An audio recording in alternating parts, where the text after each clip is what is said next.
Olá, eu sou o Ricardo Esteves Ribeiro. Não te falo com boas notícias, pelo contrário. Nos últimos dias, a violência na Palestina intensificou-se e estima-se que o Estado sionista tenha já morto milhares de pessoas palestinianas que vivem há anos fechadas na faixa de Gaza. Por isso mesmo, hoje republicamos o primeiro episódio de um trabalho que lançámos em 2018. Palestina, Histórias de um País Ocupado, é uma série de 6 episódios que procura contar a história desta ocupação, através das vozes de quem lhe resiste. Se quiseres ouvir os seguintes episódios, procura pelo título na tua aplicação de podcasts. Agora, deixo-te com o primeiro episódio. Até já.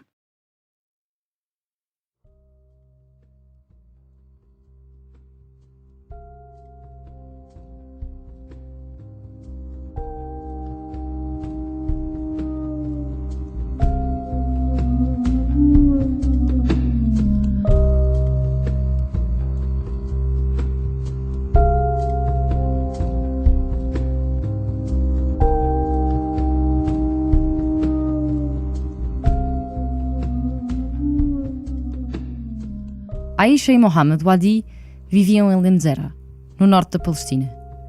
Uma pequena vila com pouco mais de 300 casas e cerca de 1.100 habitantes.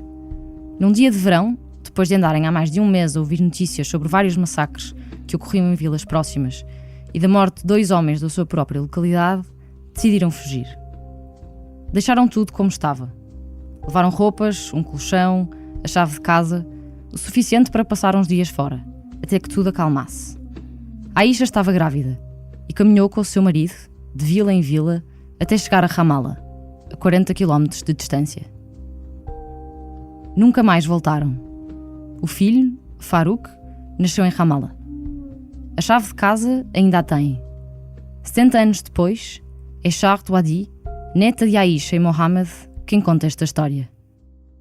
Para mim, a Palestina não foi nada mais que a história, até muitos anos da minha vida, não foi mais que a história que os meus pais contaram-me, que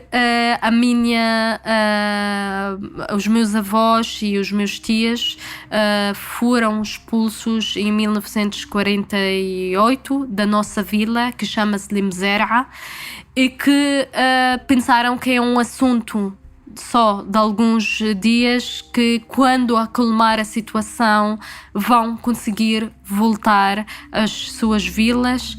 A história de Aisha e Mohamed é parecida com a de mais de 800.000 pessoas, segundo as Nações Unidas, que durante o ano de 1948 foram expulsas ou tiveram de fugir das suas terras, num período a que os palestinianos chamam de Nakba, catástrofe em português. Escaparam de intimidações de grande escala, massacres, violações, bombardeamentos, demolições ou fogos postos. Na altura, pensavam que seriam só uns dias até que tudo voltasse ao normal. E por isso que os palestinianos, a maior parte dos palestinianos, saíram das suas vilas e levaram a chave, que ainda até hoje têm as chaves das suas casas em 1948, que é o símbolo do regresso dos palestinianos. O poeta palestiniano, Mahmoud Darwish, nascido em 1941 em Al-Birwa, povoação ainda mais a norte de Lemzera, de onde foi obrigado a exilar-se também em 48 com a sua família, escreve numa carta anos mais tarde: "Deixámos tudo como estava. O cavalo, ovelhas, o boi, portas abertas, jantar quente, a dano da tarde e o rádio sozinho. Talvez tenha ficado ligado até hoje para transmitir as notícias das nossas vitórias." Também a família de Darwish mantém a chave. Eu presumo que o meu pai foi concebido, é a última pessoa da minha família que foi concebido na nossa vila, e às vezes gosto de imaginar que é por isso que eu tenho esta ligação com um lugar que não conheço e não sei se alguma vez vou conhecer. A família de Shahd nunca voltou à terra a que um dia chamou casa. Lemzera foi destruída durante a Nakba, como mais de 500 outras vilas palestinianas. Shahd visitou a Palestina em 1998, acompanhada por uma amiga dos pais, mas não visitou Lemzera. E ela levou-me lá perto e disse-me: Shahd, aquela é a tua vila. E pronto, e para mim esta foi a máxima aproximação da minha vila, ver uma montanha lá ao lado e pensar, é este que toda a minha vida estavam a contar-me. E disseram-me que eu sou dali e eu não posso lá entrar. E pronto, para mim este momento é muito importante para mim, porque este é o momento que eu senti o que é ser palestiniano. Ser palestiniano é ver a tua própria vila, a vila onde que nasceram os teus avós e bisavós e toda a tua família na montanha em frente, e não és permitido de ir lá. A família Wadi mudou-se para o Egito, anos depois do exílio, onde Charles nasceu. Eu nasci no Egito e vivi a maior parte da minha vida na Jordânia. Portanto, eu sou como a maior parte dos palestinianos, palestiniana, porque os palestinianos mantêm a identidade da palestiniana viva. Cada um diz aos filhos que é palestiniano para saber que são palestinianos. 70 anos mais tarde, a Palestina é, para muitas pessoas, o país ao qual esperam voltar um dia. Em setembro de 2017, eu, Maria Almeida e o Ricardo Ribeiro fomos perceber como vive a Palestina ocupada. Estivemos 10 dias entre Ramallah, Belém, Hebron e Jerusalém. Hoje iniciamos a série documental Palestina, Histórias de um País Ocupado, dividida em 5 episódios, que vão ouvir em inglês e em português. Decidimos não traduzir as vozes por acharmos que se perderia o contexto e a riqueza dos sons originais. Contamos agora a história de uma ocupação através das vozes de quem lhe resiste. Bem-vindas e bem-vindos ao É Apenas Fumaça.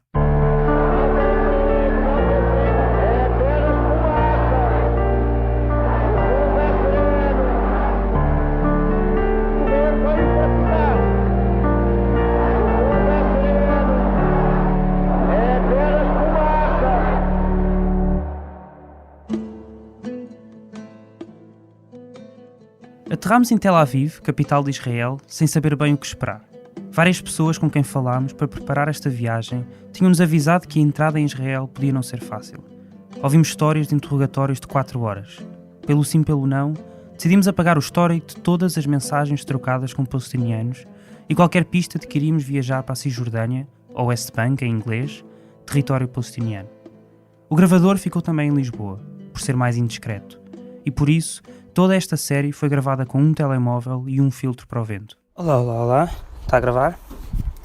Olá. Este é um teste. Passamos pela segurança e em menos de 30 minutos estávamos cá fora. À saída do aeroporto internacional Ben Gurion, vimos uma enorme bandeira israelita, azul e branca, estrela da vida ao centro, e em letras garrafais uma mensagem de boas-vindas. Welcome to Israel. O Estado de Israel nasceu a 14 de maio de 1948. Quando Ben Gurion, judeu polaco, assinou a Declaração de Independência de Israel, que o próprio ajudara a escrever. Ben Gurion ficou conhecido como o pai de Israel e foi o primeiro primeiro-ministro do país. Mas a ideia do Estado de Israel começou muito antes de 1948. Em 1882, Leon Pinsker, um médico judeu, também polaco, escrevia no seu livro Autoemancipação, e estou a citar, "O povo judeu não tem uma pátria, mas várias. Tem casa em todo lado, mas não tem casa em lado nenhum." Pinsker referia-se à repressão e perseguição secular deste povo, que acontecia praticamente desde o início da sua existência. Poucos anos mais tarde, a ideia de um Estado para o povo judeu começa a ganhar forma. Em 1896, Theodor Herzl escreve um livro que ficará para a história. O Der Judestaat, ou Estado Judaico, em português. Abria o prefácio com a seguinte frase: "A ideia que desenvolvi neste panfleto é já antiga. É a restauração de um Estado judaico." E assim começou o sionismo, uma ideologia que defende o movimento do povo judeu para uma só terra, com o objetivo de criar um Estado judaico onde pudessem ser livres. Esta ideia tornou-se especialmente importante durante a Segunda Guerra Mundial, onde o Holocausto levou ao extermínio de cerca de 2/3 da população judaica na Europa, 6 milhões, e ao exílio de outras centenas de milhares. No entanto, uma questão fundamental mantinha-se. Onde poderia este povo ter o seu Estado? Havia várias hipóteses. No seu livro, Herzl apontava 2. Devemos nós escolher a Palestina ou a Argentina? Devemos aceitar aquilo que nos é dado e o que é escolhido pela opinião pública judaica. A sociedade determinará ambos os pontos. A Argentina é um dos países mais férteis do mundo, estende-se por uma área vasta, tem uma população dispersa e um clima ameno. Mas a Palestina tinha uma justificação religiosa histórica. É David Ben Gurion que o explica, numa conferência na Universidade da Califórnia em Los Angeles, nos Estados Unidos.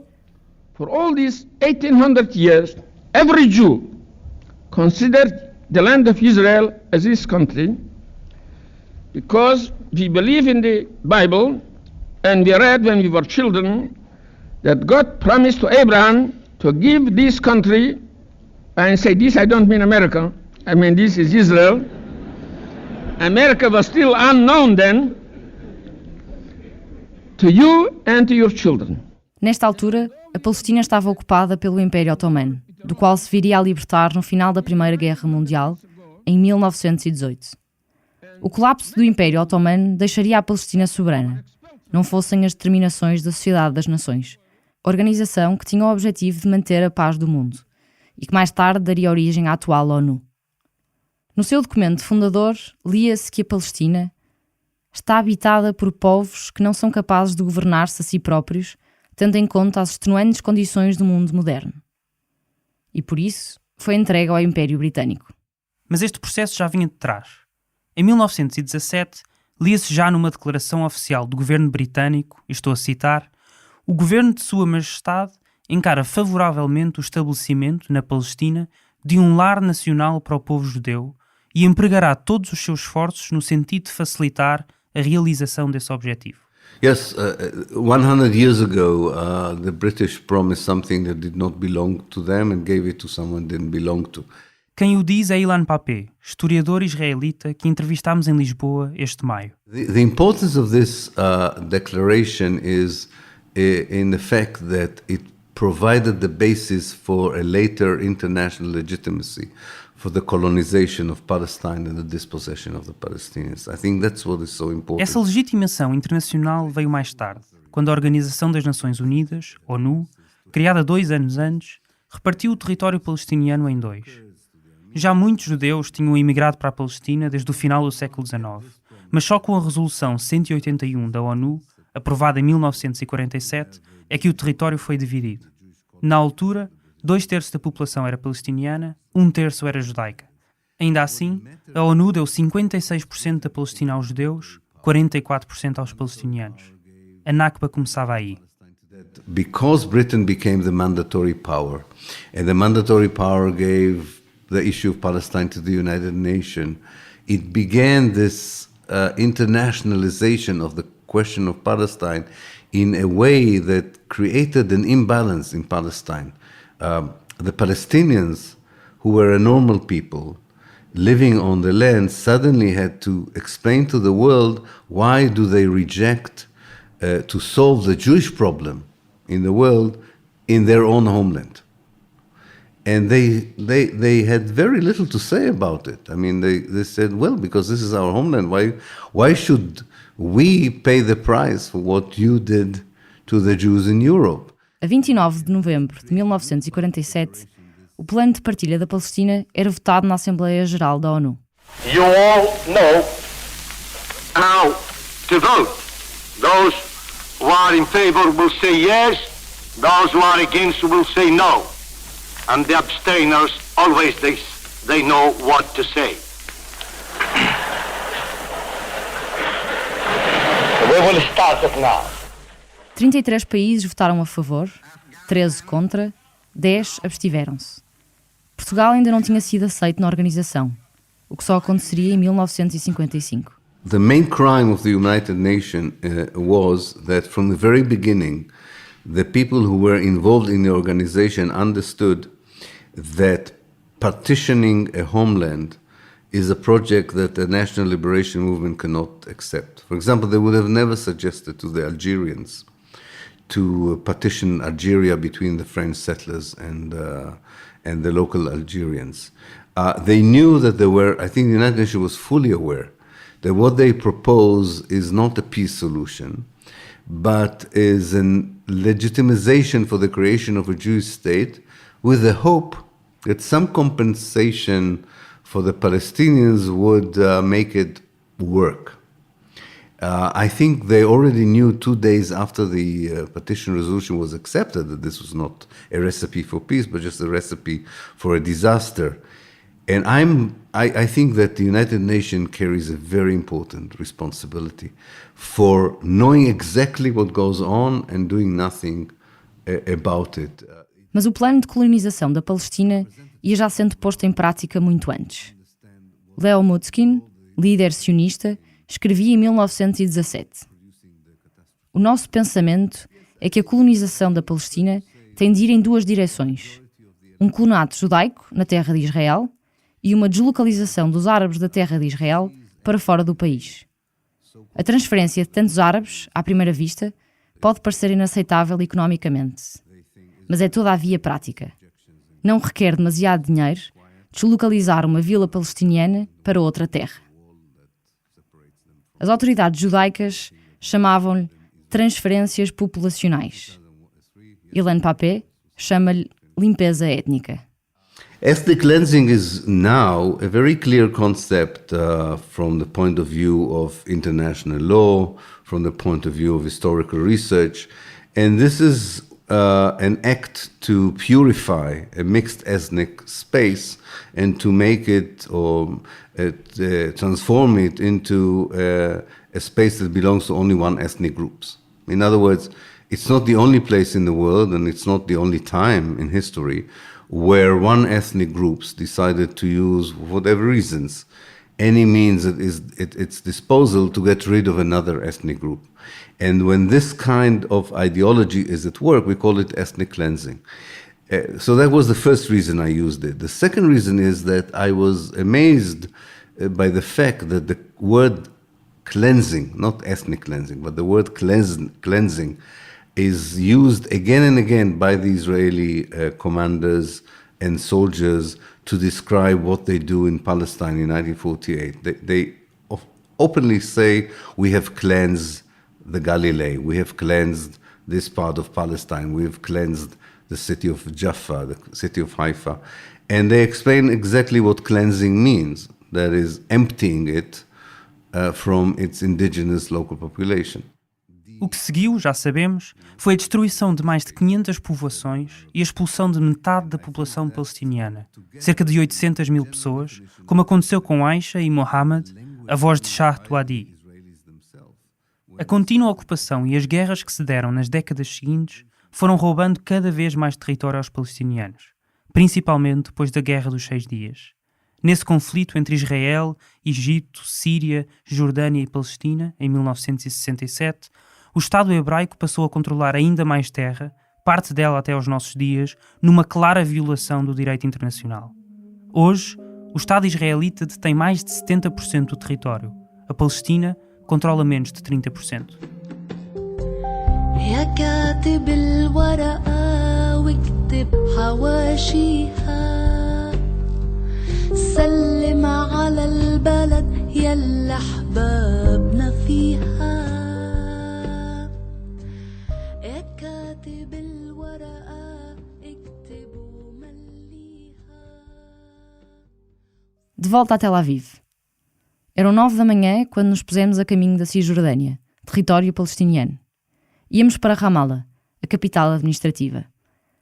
Ramallah é também onde se encontra a sede da Autoridade Palestiniana, entidade que atualmente governa aquele território, liderado por Mahmoud Abbas, presidente desde 2005. Íamos encontrar-nos com Jamal Juma, ativista palestiniano com quem falamos por e-mail ainda em Portugal. Em Tel Aviv, a presença dos soldados israelitas era constante. Nas ruas, nos cafés, nas estações de metro ou mesmo dentro do autocarro, sentados no banco do lado. Homens, mulheres, todos nos seus 20 anos, de farda verde tropa, botas castanhas, sorriso na cara e espingarda ao ombro. Sabíamos que seria uma longa viagem. De Tel Aviv a Jerusalém de autocarro, de uma ponta de Jerusalém à outra de táxi e num outro autocarro de Jerusalém a Ramallah. Na cidade sagrada, o taxista que nos levou fala-nos do pouco que conhece de Portugal. Where are you from? We're from Lisbon, Portugal. Where? Portugal. Ah, Lisbon. Have you been there? No.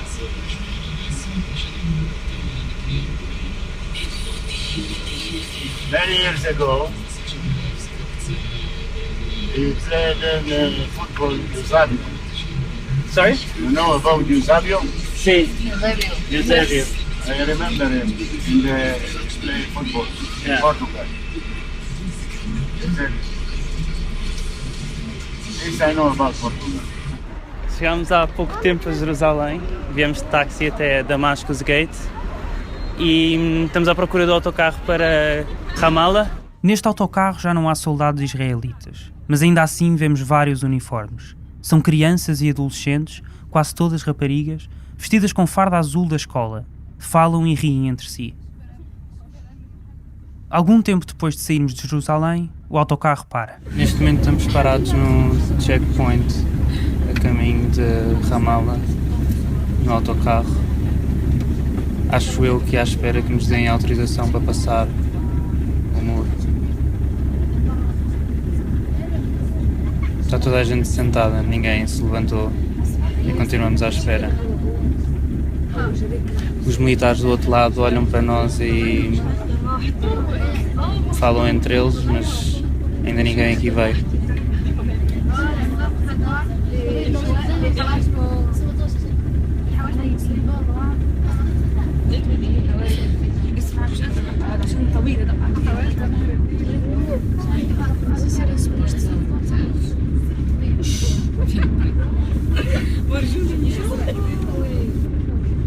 Entraram agora 2 polícias no autocarro.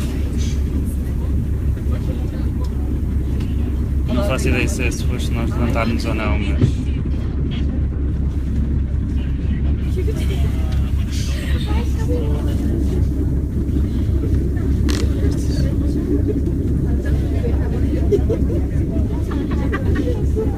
Vamos aí. Tira os passaportes.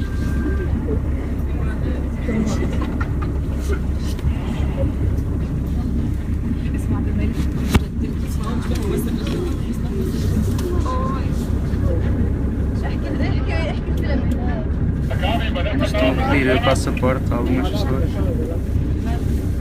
Aleatoriamente, ao que parece.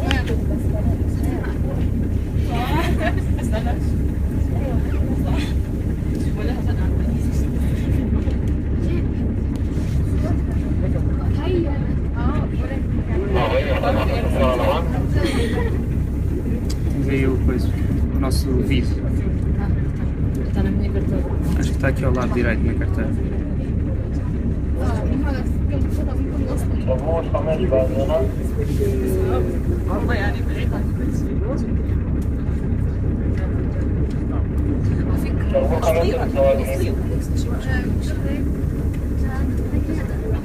Agora estão a ver o passaporte de uma das pessoas.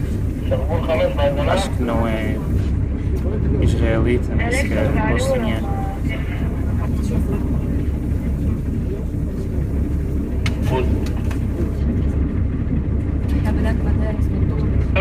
Portugal.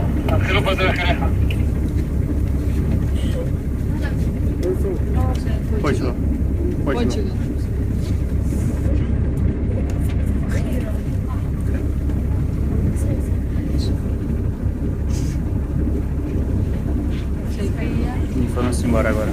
Acho que já acabou. Vamos passar. O principal posto de controle, ou checkpoint em inglês, que separa Jerusalém da Cisjordânia, é o de Calândia. Tínhamos acabado de o passar.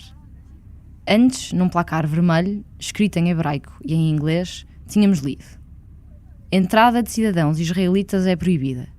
Perigoso para as vossas vidas e contra a lei israelita. A vila de Calândia fica a pouco mais de 13 km de Jerusalém. Alberga um dos principais postos de controle do exército israelita, marcado por um muro, em parte de betão, que se estende ao longo de todo o território, separando a Cisjordânia, ou West Bank, de Israel. Falaremos mais em detalhe sobre este muro, que começou a ser construído em 2001, no próximo episódio desta série. Mas para já, o que importa saber é que a passagem de um lado ao outro do muro é feita apenas em locais específicos, o que significa que o trânsito se acumula brutalmente de um lado e do outro, com pessoas a quererem passar.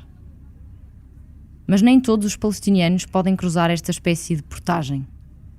Só quem detém um cartão de identificação de uma determinada cor pode chegar ao lado de lá.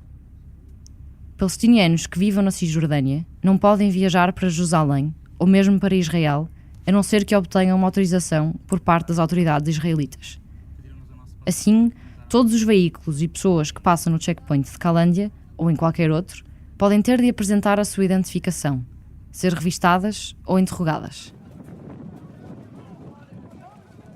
Os milhares de palestinianos e palestinianas que atravessam este posto de controle todos os dias de manhã para trabalhar sabem que a travessia pode demorar horas. São obrigados a passar por uma jaula de metal, numa fila única, que se estende ao longo de um estreito corredor. Ao fundo está uma porta torniquete de metal que os deixará prosseguir, um de cada vez, sempre vigiados pelas autoridades israelitas.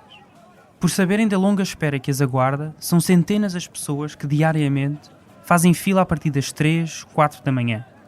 O ambiente entre a multidão é sufocante e pelo meio da confusão já houve até quem morresse, como foi o caso de Ahmad Sami Bedeir, morto por esmagamento no checkpoint de Tulkarem, em 2014, como noticiou a Man News Agency.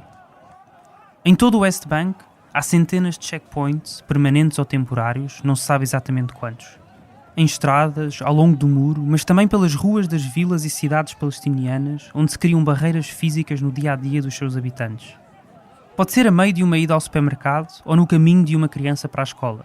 A verdade é que os postos de controle estão quase sempre presentes. Para o governo israelita, a fiscalização é feita por razões de segurança. Para o povo palestiniano, o aparato militar só serve para humilhar e afirmar a superioridade de Israel. Os protestos são por isso normais. Do lado palestiniano, atiram-se pedras aos soldados. Do lado israelita, a resposta vem em forma de granadas de atordoamento, gás lacrimogéneo e tiros sobre os manifestantes. E agora do outro lado do checkpoint vê-se uma fila gigantesca de carros à espera de passar. Do lado de Israel, o muro era todo cinzento, de betão, com cerca de 8 metros de altura. Do lado palestiniano, servia como tela de protesto político, com grafites de alguns rostos que marcaram a resistência palestiniana. Mal se passa ao checkpoint, olhando para trás, vêem-se 2 retratos no muro. Marwan Barghouti, preso em 2002, condenado a 5 penas de prisão perpétua por atos de terrorismo e pelo assassínio de 26 pessoas. Marwan negou todas estas acusações. E Yasser Arafat, primeiro líder da Palestinian Authority, ou Autoridade Palestiniana, o governo interino da Palestina, criado em 1994, na sequência da assinatura dos Acordos de Oslo, que vamos explicar num episódio mais à frente. O primeiro-ministro israelita na altura, Yitzhak Rabin, o ministro dos Negócios Estrangeiros israelita Shimon Peres, que mais tarde seria primeiro-ministro e presidente, e Yasser Arafat receberam o Prémio Nobel da Paz nesse ano. We know that, and everybody knows that Israel don't want to have a peace with the Palestinians. They don't want to give back the Palestinians any rights. Este é Jamal Juma. Foi ele que nos recebeu à chegada a Ramallah. That's so clear from what they are doing on the ground by solidifying the colonial project. The number of the settlers has been increasing in the West Bank from 1993 up until today. It used to be 280,000 settlers. Now we are talking about 750,000 settlers.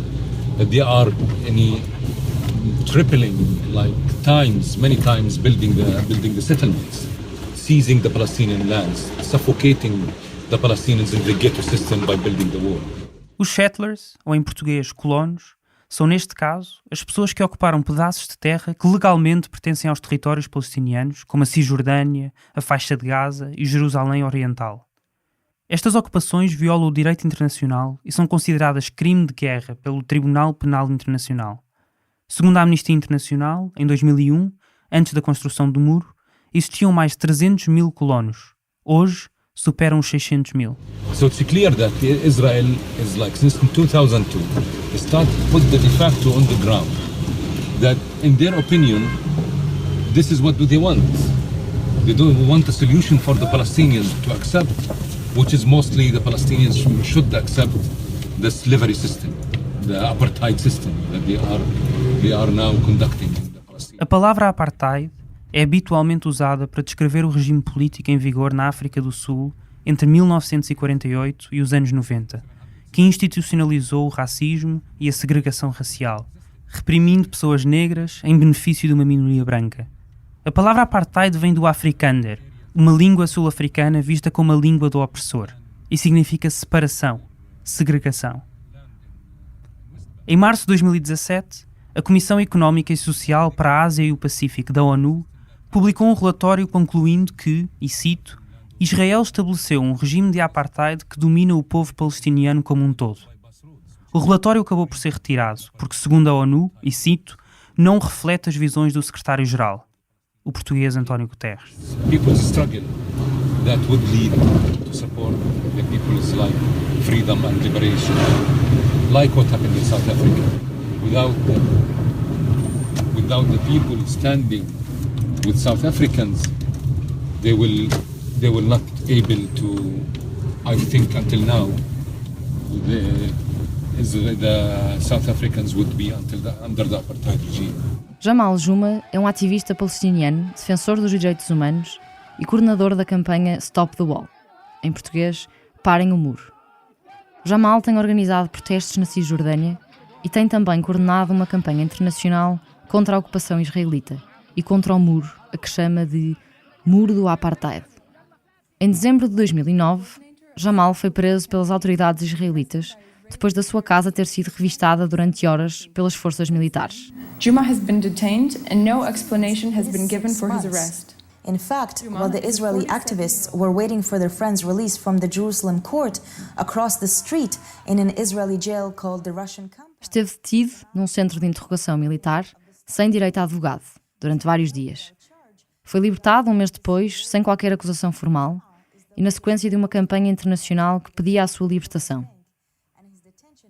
A Amnistia Internacional dizia, na altura, que receava que Jamal Juma e 2 colegas seus da Stop the Wall, entretanto também presos, seriam prisioneiros de consciência, citando, presos por legitimamente expressarem a sua oposição ao muro.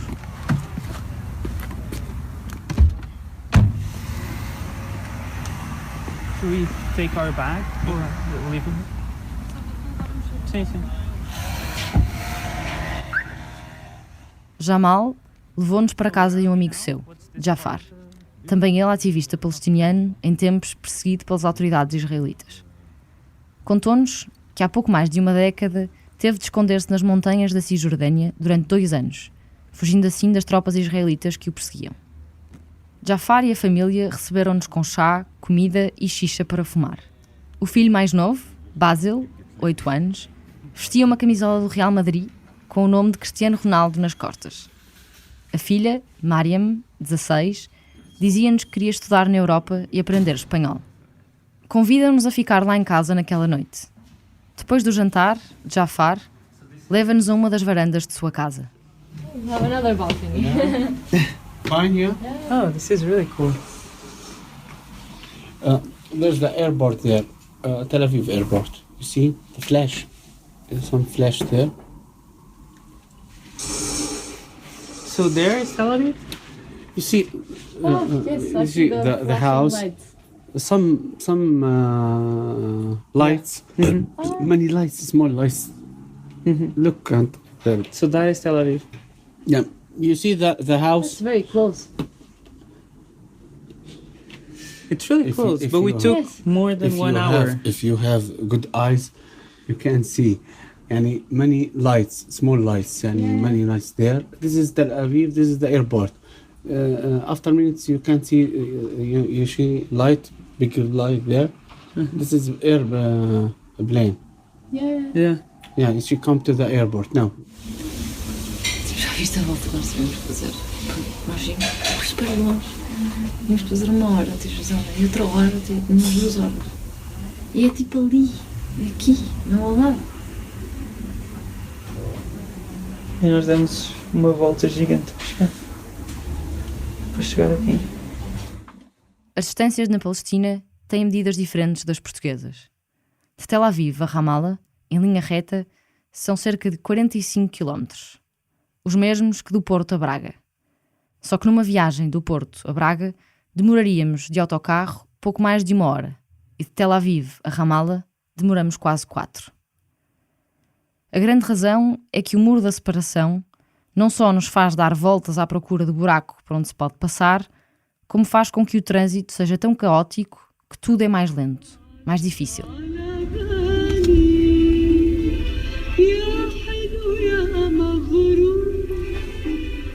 يا Fairuz, this one.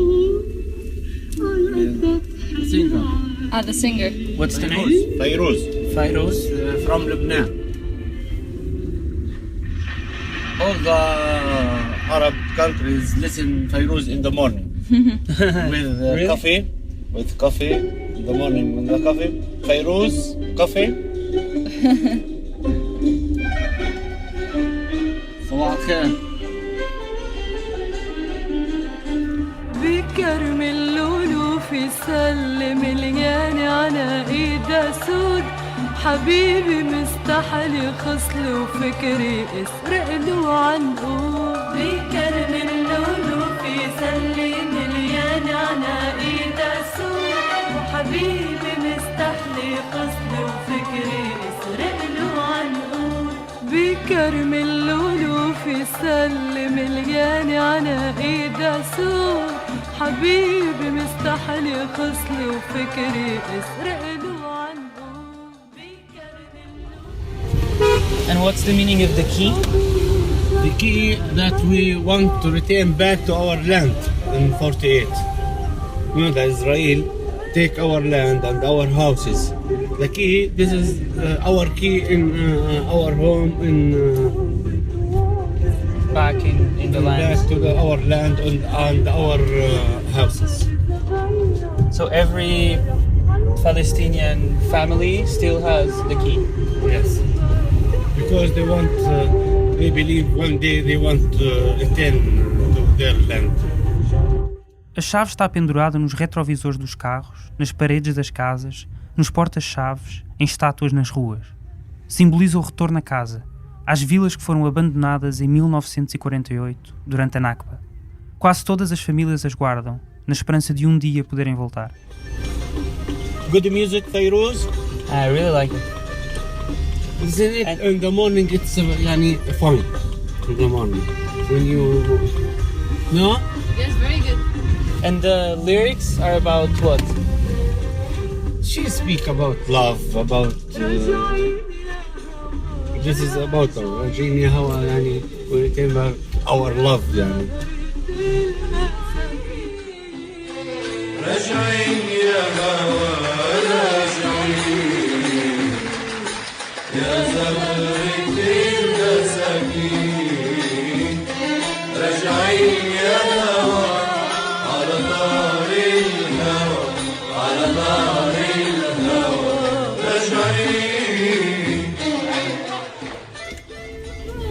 Jafar, where are we going now? Now to take our breakfast in Lu'lu'a. Lu'lu'a make hummus and fool and falafel. It's very famous Palestinian breakfast. And the Lu'lu'a is very famous in Ramallah and Al Bira. It's a restaurant? Yeah, small one, but big people and small one. Just open 5 hours and خلاص because hummus full for breakfast, not for lunch and evening. Ramallah podia ser uma cidade ocidental, da Europa, não fosse o cheiro a café e especiarias durante o dia, ou a xixa já de noite, nos bares que estão abertos até tão tarde como no bairro Alto em Lisboa. Também aqui se bebe cerveja nas ruas, neste caso a Taibe, uma marca palestiniana. Dança-se em bares ou discotecas ao som de música eletrónica e usam-se jeans e vestidos curtos. De manhã, o trânsito é tão caótico como no Porto. As buzinadelas ouvem-se de todos os lados.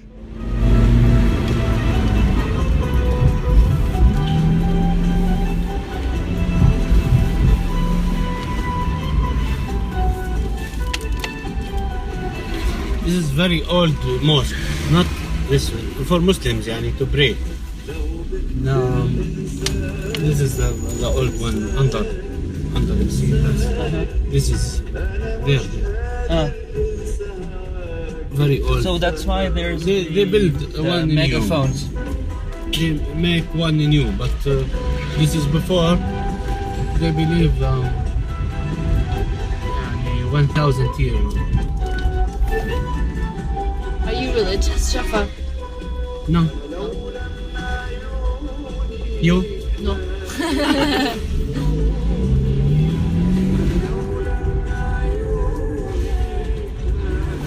This is the place we want to take breakfast, but we want to drink bread. How do you say bread? Bread, khubz. Khubz.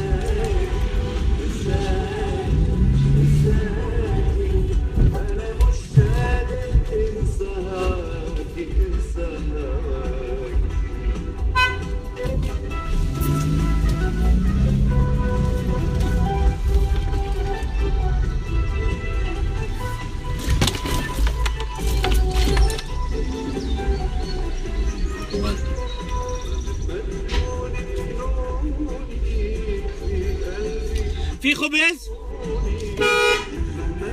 خبز فيه؟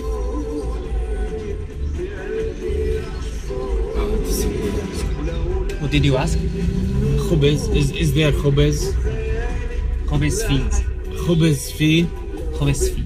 يعني في is there bread?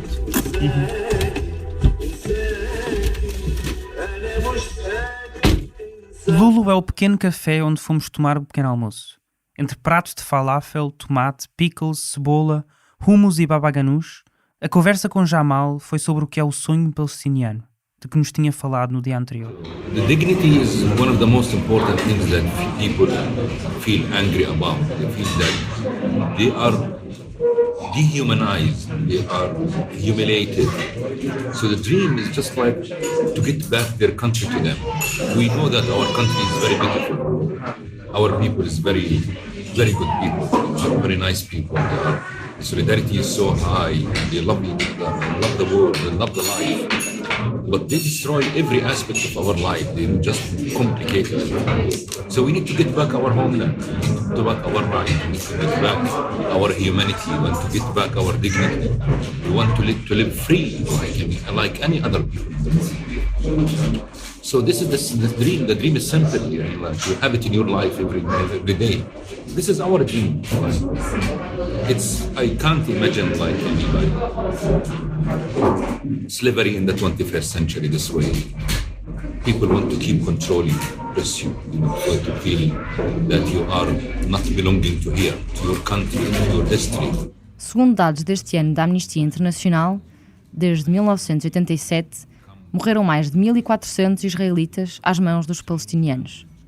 No mesmo período, mais de 10.200 palestinianos foram mortos por forças israelitas, 7 vezes mais.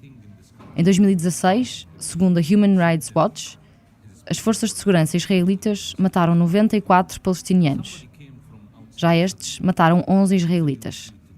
Em 2017, a Amnistia relata a morte de 14 israelitas e 76 palestinianos, afirmando que alguns palestinianos foram mortos ilegalmente quando não representavam ameaça à vida.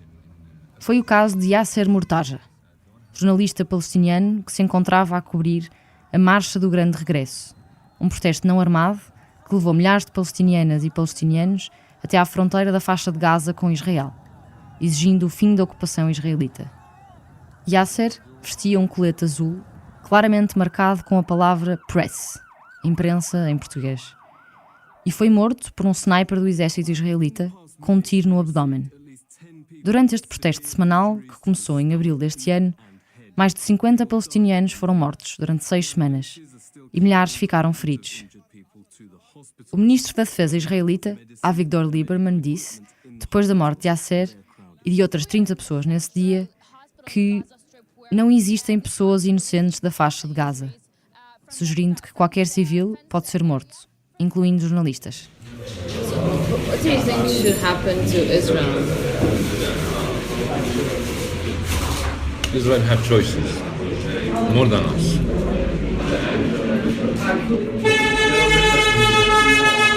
All these people who's coming from outside, from different countries around the world, and gathered here in Palestine, they have a choice to go back to their homeland, or their country. And they have another choice to stop their racism and stop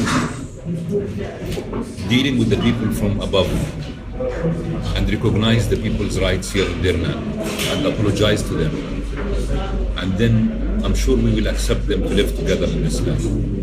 Há décadas que a maioria da comunidade internacional, incluindo a autoridade palestiniana e o governo de Israel, dizem acreditar na chamada Two-State Solution, ou solução de dois Estados, em português. O que significa que o caminho para a paz terá de passar por dividir o território em dois Estados, um para Israel, outro para a Palestina. Jamal acredita ser possível viver em conjunto com Israel. So it's better for the future of the people here to accept to live in one state together, one democratic state, one man, one vote, in a democracy, that we can share this land. And we are, as a Palestinians, happy to do that. But we will not accept to live as slaves in our land. And that's what they want us to do. They want us to clean their roads and to clean their garbage, and this is not going to happen. We are not going to be another Native Americans. Simply, it is this simple. If they want us another Native Americans, we will not be. A história das populações indígenas da América do Norte é parecida com a da Palestina. Pelo menos é isso que também diz Ilan Pappé, historiador israelita que há pouco ouvimos. Both the Zionist movement and the settlers who created the modern state of the United States were part of a phenomenon we call settler colonialism. Settler colonialism is different from classical colonialism. This is when people are forced to leave Europe and they want to create a new homeland. And usually they find places where other people already live. And then what they do is they try to get rid of the local people in order to create a new identity. So in this respect, there is a similarity between the way the white settlers treated the Native Americans and the Zionist settlers treated the Palestinians.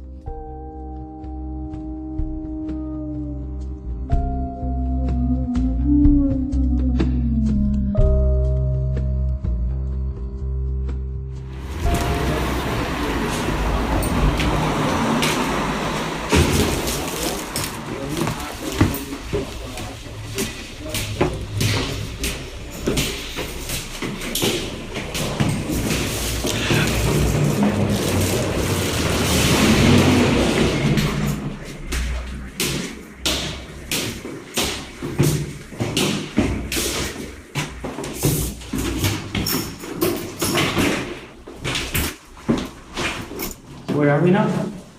In our office. Stop the whole office.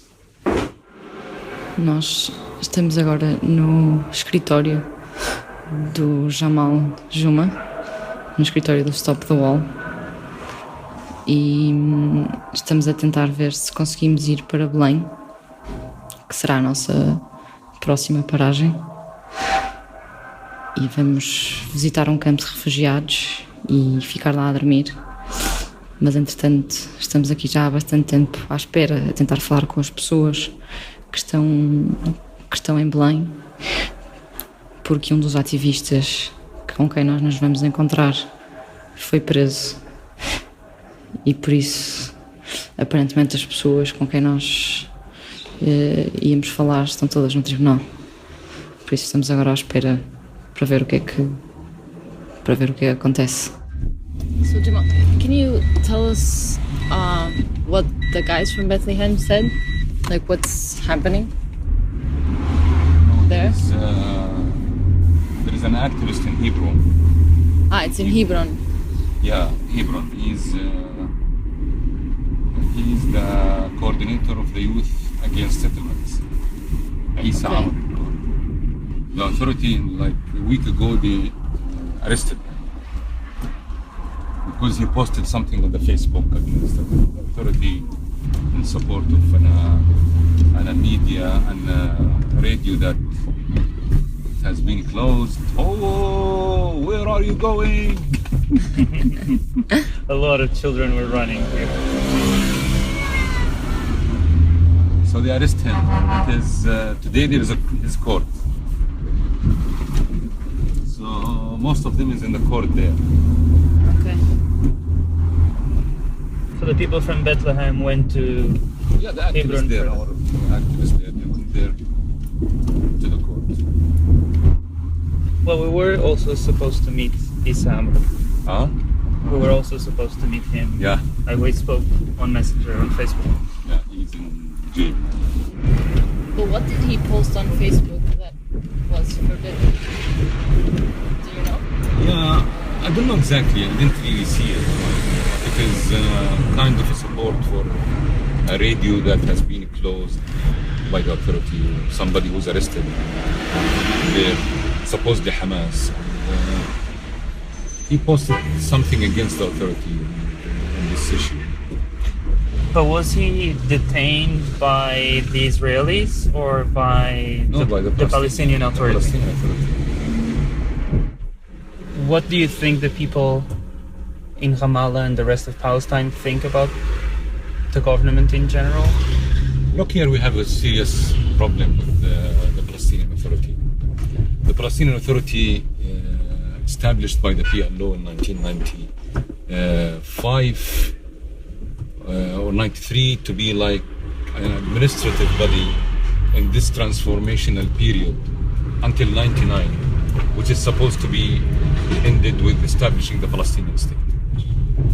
But in fact, the authority has been continued until now, which is 18 years behind this mandate.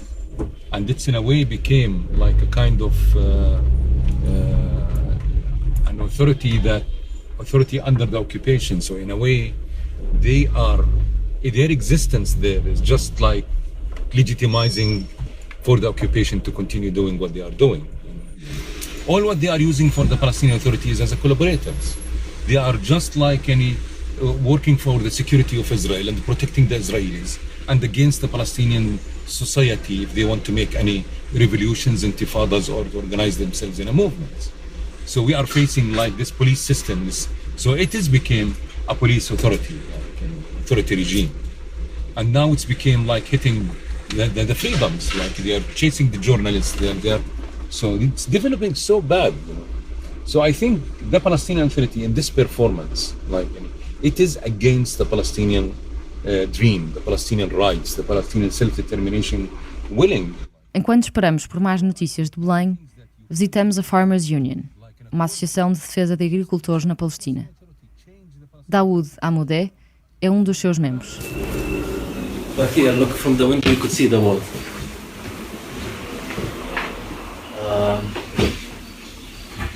See the hilltop there, between the buildings? Yeah. You see where? Just this.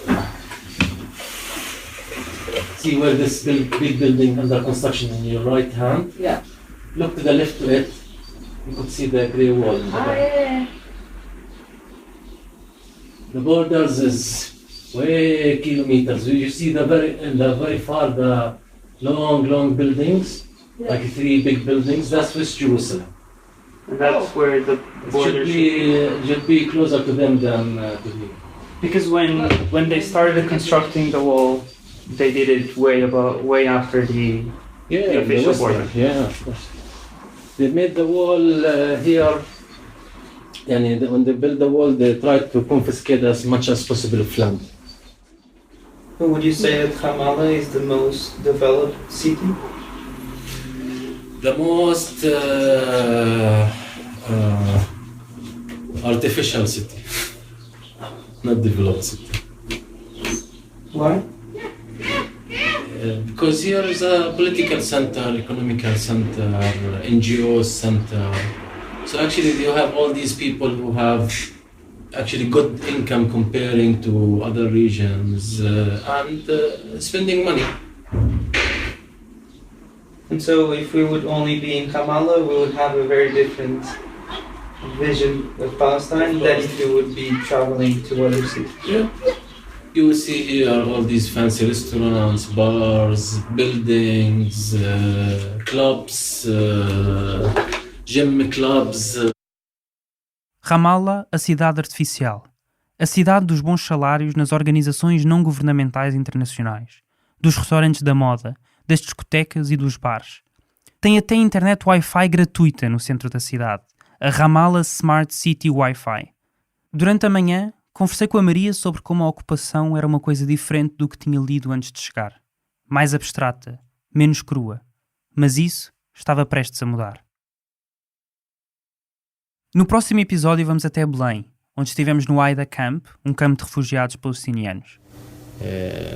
What they call the books and pens and like that. And we make like hold the soldiers. So what did we hear now?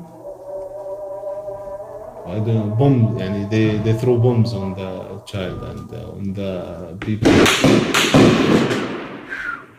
Live bullet.